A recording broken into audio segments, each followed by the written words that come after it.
इस वक्त हम मौजूद हैं आज़ाद समाज पार्टी के नजीबाबाद में स्थित कैंप कार्यालय पर, जहां पर इस वक्त बैठे हुए हैं एडवोकेट फ़हीम अंसारी जी, जो सांसद प्रतिनिधि हैं। इनके साथ में मुबारकपुर कलेड़ी से एहसान अंसारी जी भी मौजूद हैं, जो ग्राम अध्यक्ष हैं, और ग्राम उपाध्यक्ष सैयद शुएब अली भी यहां पर मौजूद हैं। तो सबसे पहले तो आप सभी लोगों का बहुत बहुत स्वागत है, इस्तकबाल है। धन्यवाद बाबा। फ़हीम एडवोकेट जी, हमारा सबसे पहला सवाल आपसे ये है, चूँकि आप सांसद प्रतिनिधि हैं, तो आप सांसद प्रतिनिधि क्यों बने? क्या बताएंगे इस बारे में, क्या वजह रही? देखिए बबन भाई, सबसे पहले मैं आपका धन्यवाद करता हूं, और आपने सवाल रखा है कि मैं सांसद प्रतिनिधि क्यों बना हूं। जी, बहुत अच्छा सवाल है आपका। बबन भाई, जब मैं सबसे पहले राजनीति में आया तो मैं आज़ाद समाज पार्टी का एक सिपाही था जी, एक कार्यकर्ता था जी, माननीय सांसद जी के टच में जब मैं आया तो जी, मुझे लगा कि राजनीति में जी, एक ऐसा युवा जो सब समाज की बात कर रहा है, जी, जिसने हर समाज के लिए काम किया है और अपनी आवाज़ को बहुत ही मजबूती के साथ पूरे उत्तर प्रदेश में, पूरे भारत में रखने का माननीय सांसद जी ने काम किया है। तो उनसे मैं प्रेरित होकर, इम्प्रेस होकर मैं पार्टी से जुड़ा हूँ। जी, और जब मैं पार्टी से जुड़ा हूँ तो पूरे समय में जितना भी सांसद जी का चुनावी दौर रहा है, जी, जी, मैं उनके साथ कांधे से कांधा मिला के उनके साथ खड़ा रहा हूँ। जी, और हर समय पर जान से, माल से, आर्थिक जो भी मेरे सामने पार्टी को ज़रूरत पड़ी, मैं उस चीज़ के लिए खड़ा रहा हूँ। और सांसद प्रतिनिधि मेरे बनने का मकसद ये था, जिस तरह माननीय सांसद जी पूरे भारत में जी, एक बुलंद आवाज़ के लिए काम कर रहे हैं, मैं चाहता हूं कि मैं विधानसभा नजीबाबाद में, पूरे जिला बिजनौर में माननीय सांसद जी के नक्शे कदम पर चलते हुए एक बुलंद आवाज़ बनने का काम करूं, लोगों की समस्या को सुनने का काम करूं, लोगों की जो परेशानी है उसके लिए मैं हमेशा खड़ा होने के लिए तैयार हूं। फ़हीम साहब, जैसा कि आपने बताया है कि आप सांसद प्रतिनिधि इसलिए बने हैं ताकि जो जनता की सेवाएं हैं, जो जनता के लिए काम हो सके, वो ज़्यादा से ज़्यादा किया जा सके आज़ाद समाज पार्टी के बैनर तले। तो चूँकि आप पिछले काफ़ी टाइम से आज़ाद समाज पार्टी से जुड़े हुए हैं, तो अब तक आपने किन किन जन समस्याओं पर, जनहित के मुद्दों पर संघर्ष किया है, आंदोलन किया है, उसके बारे में क्या जानकारी देंगे? जी बिल्कुल बब्बन भाई, जब से मैं राजनीति में आया हूँ, माननीय सांसद जी ने मुझे जिम्मेदारी सौंपी है, एक बहुत बड़ी जिम्मेदारी है। तो उसके बाद से हम लोगों ने, आज़ाद समाज पार्टी भीम आर्मी की पूरी टीम ने, जी, सारे कार्यकर्ताओं ने, पूरे पदाधिकारियों ने, जी, जनता के बीच में रहकर जनता की समस्याओं को सुना है, जनता के बीच में रहकर जनता के दर्द को महसूस किया है, जी, और अब भी जनता के बीच में रहकर वो अपना काम करते हैं। बात मेरी है, मैंने एक सांसद प्रतिनिधि होने के नाते मैंने अपने स्तर से कई ऐसी समस्याओं को, कई ऐसे मुद्दों को माननीय सांसद जी के बीच में रखा है। जैसे अभी बड़ी समस्या चल रही थी लाइट को लेकर, जी, माननीय सांसद जी के बीच में मैंने लेटर लिखा है। मैंने कहा जी, त्यौहार के वक्त सबसे बड़ी जो हमारे सामने समस्या है वो लाइट को लेकर समस्या है। माननीय सांसद जी को अभी 3 दिन पहले लेटर लिखा है। मैंने उसमें लिखा है कि हमारे क्षेत्र में बिगड़ी जो बिजली व्यवस्था है उसमें किस तरह सुधार किया जाए, जी, तो उसमें मैंने एडवाइस दिया है। माननीय सांसद जी को कहा है मैंने कि अगर हमारे यहाँ 13 उपकेंद्र है, इस टाइम बिजली घर है 13, जी, उससे हमारे यहाँ का जो मेन पावर प्लांट है, नजीबाबाद का है, कानपुर का है, भागोवाले का है, हरिश्चंद्र का है, जी, जी, त्यौहार के वक्त इस पर बहुत ज़्यादा लोड हो जाता है, और लोड हो जाने से वो बाबा फूकने की समस्या रहती है लाइट को, और बाबा तार टूटने की समस्या रहती है। बहरहाल उसकी जो लाइट की व्यवस्था वो गड़बड़ा जाती है।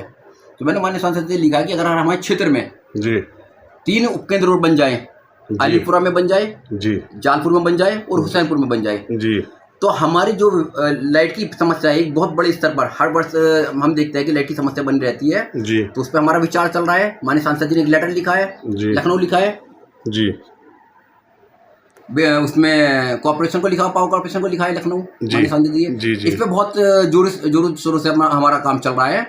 और जन समस्या के लिए मैं 2 बजे से लेकर सुबह 11 बजे से लेकर 2 बजे तक जन सुनवाई सुनता हूँ। कई लोग मेरे पास आते हैं अपनी समस्या को लेकर, मैं संबंधित अधिकारियों से, विभाग के अधिकारियों से बात कर उसका निस्तारण करने का काम करता हूँ।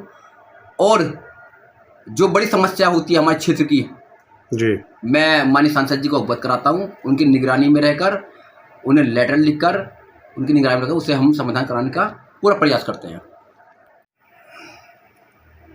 फ़हीम अंसारी साहब, आज हम देख रहे हैं कि जो हालात हमारे देश में हैं, हमारे प्रदेश में हैं, ऐसा महसूस हो रहा है कि विपक्ष बिल्कुल जो है कुंभकर्ण की नींद सोया हुआ है। कहीं से कोई जनता के हित में आवाज़ें नहीं उठ रही हैं, कोई संघर्ष नहीं हो रहा है, कोई आंदोलन नहीं हो रहा है।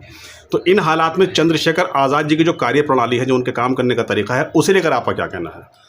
बब्बन भाई, बहुत अच्छा सवाल है आपका कि माननीय चंद्रशेखर आज़ाद जी की कार्यशैली है। जी। देखिए, हमारी पार्टी 2000 में बन रही है। जी, जी।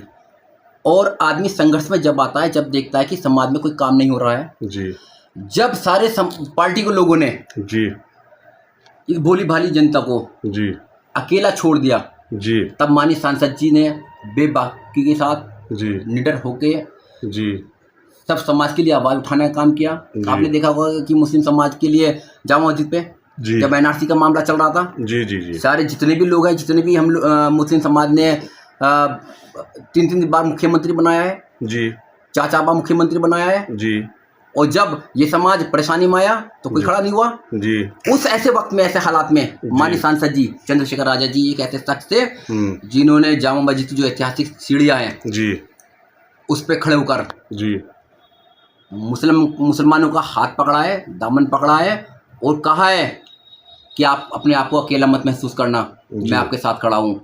कई मुद्दे हैं, जैसे दिल्ली में जाट समाज की बेटियों को देख लो आप जी, अगर वो अपने अधिकारों की मांग कर रही है तो लाठी बरसाई जा रही है जी, हाथरस में वाल्मीकि समाज की लड़की को देख लो, जी, उस लड़की को क्या हुआ, जी, उसके साथ इंसाफ दिलाने का काम माननीय सांसद जी ने किया है। जी। तो जब माननीय सांसद जी ने, हमारे चंद्रशेखर आज़ाद जी ने देखा है कि अब इसमें, इस भारत में, इस पूरे प्रदेश में कोई जनता की बात रखने वाला नहीं है, तो तब माननीय सांसद जी ने, चाहे वो पार्लियामेंट के माध्यम से हो, जी, चाहे वो सड़क के माध्यम से हो, चाहे वो क्षेत्र के माध्यम से हो, हर तरीके से माननीय सांसद जी ने अपनी आवाज़ को, जनता की आवाज़ को बुलंद करने का काम किया है। और ये कार्यशैली है, जिस कार्यशैली को देखते हुए जनता माननीय सांसद जी के साथ सर्व समाज, मुस्लिम, दलित, ओबीसी सब लोग माननीय सांसद जी का हाथ पकड़ने को तैयार है। और माननीय सांसद जी को एक बड़ी ऐतिहासिक जीत नगीने से उन्होंने दिलाकर पार्लियामेंट भेजने का काम किया है।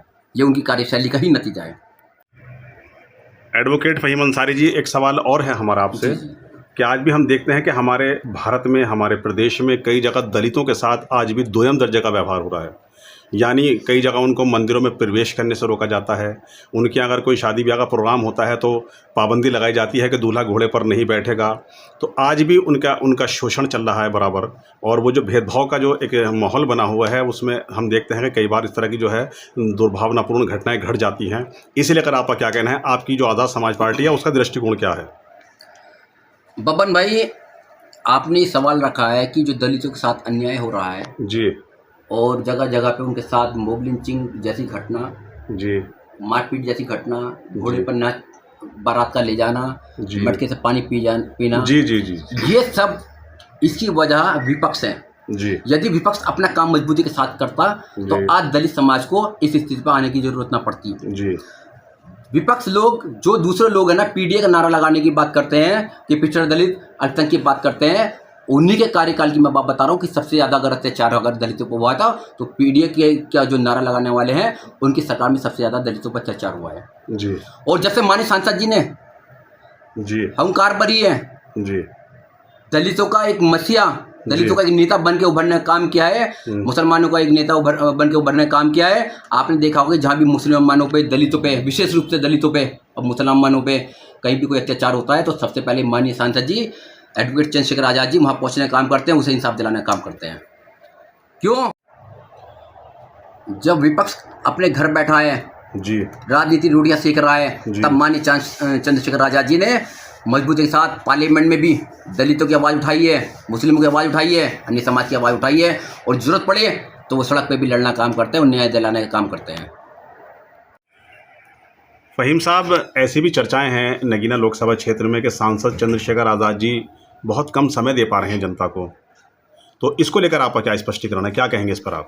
मेरा सिर्फ ये कहना है बब्बन भाई कि माननीय सांसद जी महीने में कम से कम 10 दिन लोकसभा नगीना में रहते हैं जी, जनता की सुनवाई करते हैं, जन समस्या को सुनते हैं। जी, हमारा जो हेडक्वार्टर है जी, वो धामपुर में है, जी, और अब भी 5 दिन माननीय सांसद जी अभी 10 दिन पहले रह कर गए हैं। लोगों के बीच में रहे हैं, नेटवर्क में भी गए हैं और तुम्हारा नूरपुर में रहे हैं, नजीबाबाद में भी आए हैं। ये ऐसा नहीं है, ये तो विपक्ष के लोगों का कहना है कि माननीय सांसद जी जनता से दूर है जी। एक महीने में कम से कम 10 दिन माननीय सांसद जी 15 दिन जनता के बीच में रहते हैं, लोगों की सुनवाई करते हैं और अपनी जिम्मेदारी को माननीय सांसद जी ने 5 प्रतिनिधि के रूप में अपनी जिम्मेदारी को सौंपा है। और हम लोग माननीय सांसद जी का काम कर रहे हैं, पार्टी का काम कर रहे हैं, लोगों की समस्या सुनने का काम कर रहे हैं, लोगों के बीच में रह कर काम कर रहे हैं। आज़ाद समाज पार्टी भीम आर्मी ही एक ऐसी पार्टी है जो लोगों के बीच में रहकर काम करती है। आपने देखा होगा बबन भाई जी कि अगर किसी समस्या को लेकर, किसी मसले को लेकर अगर सबसे पहले कोई पार्टी पहुंचना काम करती है, पुलिस से भी पहले कोई पार्टी पहुंचना काम करती है, तो वो आज़ाद समाज पार्टी भीम आर्मी का कार्य करता है कि जो पुलिस से पहले भी पीड़ित के घर पहुंच जाते हैं जी।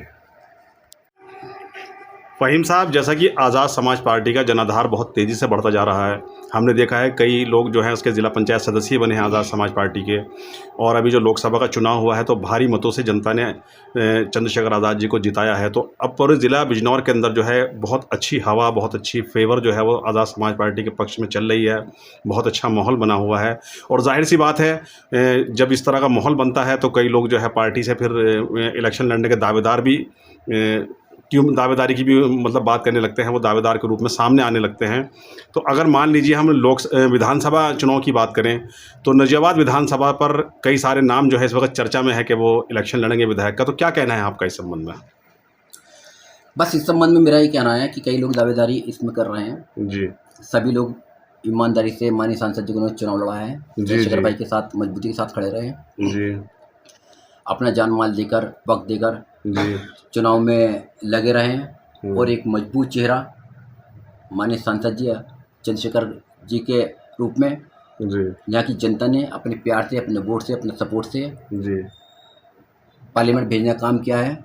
बात चुनाव की रही है कि चुनाव में पार्टी का डिसीजन है, हाईकमान का डिसीजन है। जिस भी पार्टी टिकट समझेगी या जिस भी पार्टी चुनाव लड़ने का काम करेगी, अगर उसमें हम भी प्रत्याशी के रूप में हम भी दावेदारी कर रहे हैं अपनी चुनाव उसके लिए, अगर हमें पार्टी ने इस लायक समझा तो हम चुनाव लड़ेंगे। यदि किसी और को पार्टी ने टिकट देकर दावेदारी बनाया तो फिर हम हमारा जान माल पूरा वक्त उस प्रत्याशी के लिए लगा रहेगा और उसे उसमें विधानसभा भेजने का काम हम लोग करेंगे। फ़हीम एडवोकेट, हमारा आखिरी सवाल आपसे यह है, चूँकि आप सांसद प्रतिनिधि हैं और काफ़ी टाइम से आप आज़ाद समाज पार्टी से भी जुड़े हुए हैं, तो कुल मिलाकर आपका अपने पार्टी के जो पदाधिकारी हैं, जो कार्यकर्ता हैं, उनको लेकर क्या संदेश है, क्या मैसेज है? मेरा अपने जो पदाधिकारी हैं, जो हमारे कार्यकर्ता हैं, मेरा सिर्फ ये संदेश है कि आगे 26 का चुनाव है, फिर 27 का चुनाव है जी, बीटीसी का भी चुनाव हमारे सर पे खड़ा है जी, और जिला पंचायत का भी है। बहुत सारे चुनाव ऐसे हैं जो हमारे सामने खड़े हैं जी। मैं सिर्फ ये कहना चाहूँगा अपने पदाधिकारियों से कि गांव-गांव जाकर अपनी बूथ कमेटी को मजबूत करने का काम करें, लोगों को जोड़ने का काम करें, पार्टी में लोगों को शामिल करने का काम करें, इसी तरह मजबूती के साथ अपना काम करें जिस तरह माननीय चंद्रशेखर आज़ाद जी के चुनाव में लोगों ने काम किया है, अपनी जान से, माल से, वक्त से रहकर, और आगामी चुनाव है उसको जिताना काम करें। अब देखा है कि बबन भाई, आपने देखा हो कि गांव-गांव में हमारे कैंप कार्यालय खुल गए हैं। हमारे एहसान भाई ने भी एक कैंप कार्यालय कलड़ी मुबारकपुर में खोला है, शोएब भाई ने भी जी। इस तरह के बहुत कार्यालय ऐसे हैं जो पार्टी के नाम से खुल गए हैं जी। तो हम लोगों का जनाधार बढ़ा है जी, जनाधार बढ़ने से हमारा काम बढ़ा है, काम बढ़ा है तो हमारा एक बड़ा विस्तार हुआ है जी। तो आने वाले चुनाव में भी इंशाल्लाह जिस तरह हमने लोकसभा में मजबूती के साथ जीत दर्ज कराई है, इसी तरह आगामी जो चुनाव रहेंगे, हमारे जिला पंचायत के चुनाव रहेंगे, या जिला पंचायत बनाने का हमारा पूरा प्रयास रहेगा कि हमारा अध्यक्ष रहे, और बीटीसी के बहुत सारे कैंडिडेट हमारे खाते में जाने वाले हैं। मैं सिर्फ अपने पदाधिकारी को यही मैसेज देना चाहूँगा कि बस अब दिल जान से अपने वक्त के साथ चुनाव में उसमें लग जाए, फील्ड में लग जाए और लोग जोड़ना काम करें। फ़हीम एडवोकेट साहब, आपने और आपके साथ एहसान अंसारी जी उर्फ जानू जी ने, सैयद शोएब अली साहब ने अपना कीमती वक्त दिया, इसके लिए आप सभी का बहुत बहुत शुक्रिया, बहुत बहुत धन्यवाद।